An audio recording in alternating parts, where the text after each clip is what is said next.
Hello everyone. तो इसमें हम देखेंगे मैकेनिज्म ऑफ ब्रीदिंग के बारे में।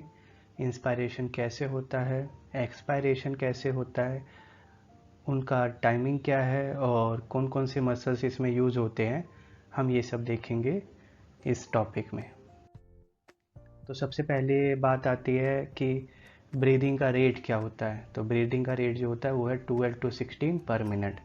मतलब 1 मिनट में हम 12 से 16 बार सांस लेते हैं। अगर हम इंस्पायरेशन और एक्सपायरेशन की बात करें तो दोनों मिला के 5 सेकेंड का होता है, जिसमें इंस्पायरेशन 2 सेकेंड का होता है, एक्सपायरेशन 3 सेकेंड का होता है। इंस्पायरेशन एक एक्टिव प्रोसेस है तो इसमें एटीपी का यूटिलाइजेशन होता है, जबकि एक्सपायरेशन जो है वो है एक पैसिव प्रोसेस, तो इसमें एटीपी का कोई यूटिलाइजेशन नहीं होता है। और अगर हम मसल्स की बात करें तो यहाँ पे दो मसल्स यूज़ होती है, वो है एक्सटर्नल इंटरकोस्टल मसल और फ्रेनिक मसल। फ्रेनिक मसल को आप डायफ्राम मसल भी कह सकते हैं।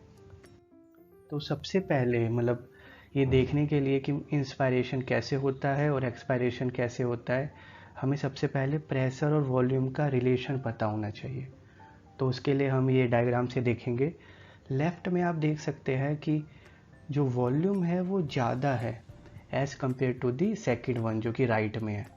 तो जो अगर हम ये देखें कि प्रेशर होता क्या है, तो प्रेशर वो होता है जब पार्टिकल एक फोर्स कंटेनर के वॉल पे जो लगाता है उसी को हम प्रेशर कहते हैं।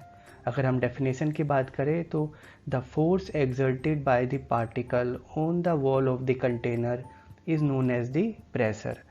तो अगर हम प्रेशर वॉल्यूम का रिलेशन देखें तो आप अगर फर्स्ट स्लाइड में देख सकते हैं कि इसमें वॉल्यूम ज़्यादा है। वॉल्यूम ज़्यादा है तो जो पार्टिकल की प्रोबेबिलिटी है वॉल पे स्ट्राइक करने की वो कम है। इसका मतलब ये पार्टिकल प्रेशर कम एक्सर्ट करेगा। पर अगर आप दूसरे कंटेनर की बात करेंगे तो इसमें वॉल्यूम कम है। वॉल्यूम कम है तो जो पार्टिकल की प्रोबेबिलिटी है वॉल पे स्ट्राइक करने की वो ज़्यादा है। इसका मतलब इसमें प्रेशर जो है वो ज़्यादा होगा। तो यहाँ से हम एक ये रिलेशन निकाल सकते हैं कि अगर वॉल्यूम ज़्यादा होगा तो प्रेशर कम होगा, और अगर वॉल्यूम कम होगा तो प्रेशर ज़्यादा होगा। तो सेम प्रिंसिपल हमें यहाँ पे भी अप्लाई करना है। इसमें आप देख सकते हैं कि हमें अगर एयर को बाहर से अंदर लाना है तो इसमें हमें क्या करना पड़ेगा, अंदर प्रेशर कम करना पड़ेगा। क्योंकि एयर कैसे मूव करता है, एयर मूव करता है हाइयर प्रेशर से लोअर प्रेशर की ओर, मतलब हाइयर कंसंट्रेशन से लोअर कंसंट्रेशन की ओर। तो अगर हम लंग्स के अंदर का प्रेशर जो है वो अगर हम कम कर देते हैं तो डेफिनेटली बाहर से जो एयर है वो अंदर की तरफ आ जाएगा। तो अब हम अंदर प्रेशर कम कैसे कर सकते हैं। तो अगर जैसे अभी हमने देखा कि प्रेशर वॉल्यूम का रिलेशन देखा, अगर हम वॉल्यूम बढ़ा देते हैं तो प्रेशर कम हो जाएगा। तो अब बात आती है कि हम वॉल्यूम कैसे बढ़ाएं। तो वॉल्यूम बढ़ाने के लिए सबसे आसान ये है कि आप यहाँ इसके पास जो मसल्स है उसे कॉन्ट्रैक्ट कर दीजिए। जैसे ही आप मसल्स को कॉन्ट्रैक्ट करेंगे वॉल्यूम इंक्रीज होगा, वॉल्यूम इंक्रीज होगा तो प्रेशर डिक्रीज होगा, प्रेशर डिक्रीज होगा तो बाहर से जो एयर है वो अंदर आ जाएगी। तो इसमें क्या होता है कि यहाँ पे नीचे की साइड अगर हम यहाँ पे एंटीरियर पोस्टीरियर देखें तो ये इसका इंटीरियर पार्ट होगा, ये इसका पोस्टीरियर पार्ट होगा, ये इसका डोर्सल पार्ट होगा और ये इसका वेंट्रल पार्ट होगा। हम एक लंग्स की बात कर रहे हैं, सेम प्रोसेस सेकंड लंग्स में भी होगा। तो अगर हम इंस्पायरेशन की बात करें तो हम क्या करेंगे, हम जो मसल है उसे कॉन्ट्रैक्ट करेंगे। तो अगर हम फ्रेनिक मसल या डायफ्राम मसल्स को कॉन्ट्रैक्ट करेंगे तो कौन सा एक्सिस इंक्रीज होगा, एंटीरियर पोस्टीरियर एक्सिस इंक्रीज होगा। क्योंकि ये जैसे ही कॉन्ट्रैक्ट होगा यहाँ के मसल्स, ये वाला जो वॉल्यूम है ये वाला एक्सिस पे वॉल्यूम इंक्रीज होगा। इससे एक चीज़ और होगी कि अभी जो हमारा डायफ्राम है ये है डोम शेप्ड, ये फ्लैट शेप्ड हो जाएगा इसके बाद। उसके बाद क्या होगा, एक्सटर्नल इंटरकोस्टल मसल वो कॉन्ट्रैक्ट करेगी। एक्सटर्नल इंटरकोस्टल मसल दो रिब्स के बीच में होती है। अगर आप ये रिब्स देखेंगे तो इसका एक डोर्सल सरफेस होगा, एक वेंट्रल होगा। सेम ऐसे ही इस रिब्स का भी एक डोर्सल सरफेस होगा, एक वेंट्रल सरफेस होगा। एक्सटर्नल इंटरकोस्टल मसल एक रिब के डोर्सल सरफेस को दूसरे रिब के वेंट्रल सरफेस से अटैच करती है।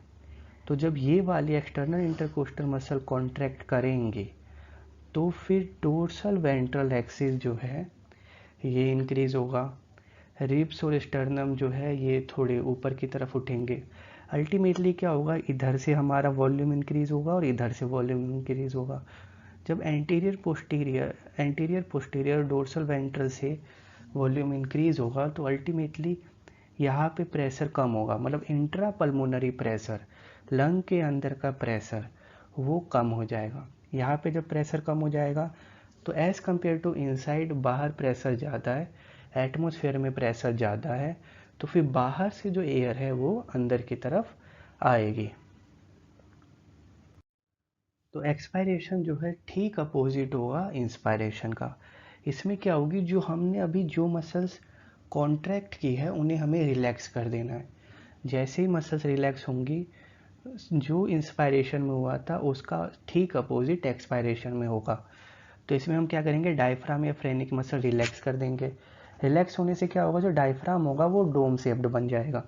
तो इससे क्या होगा, एंटीरियर पोस्टीरियर एक्सिस पे जो वॉल्यूम है वो डिक्रीज हो जाएगा। उसके बाद फिर हम यहाँ पे एक्सटर्नल इंटरकोस्टल मसल को रिलैक्स करेंगे। जैसे ही एक्सटर्नल इंटरकोस्टल मसल रिलैक्स हुआ, डोर्सल वेंट्रल एक्सिस पे भी जो वॉल्यूम है वो कम हो जाएगा। अल्टीमेटली जब ओवरऑल लंग्स का वॉल्यूम कम होगा तो इंट्रा पल्मोनरी प्रेशर बढ़ जाएगा। जैसे इंट्रा पल्मोनरी प्रेशर बढ़ेगा तो एज़ कम्पेयर टू आउटसाइड अंदर लंग्स में प्रेशर बहुत होगा। तो फिर जो एयर है, हम जानते हैं कि higher pressure to lower pressure move करता है। तो यहाँ पे भी सिंस अंदर इंट्रापल्मोनरी प्रेशर ज़्यादा है तो यहाँ से जो एयर है वो बाहर एटमॉस्फेयर की तरफ मूव करेगा। Thank you.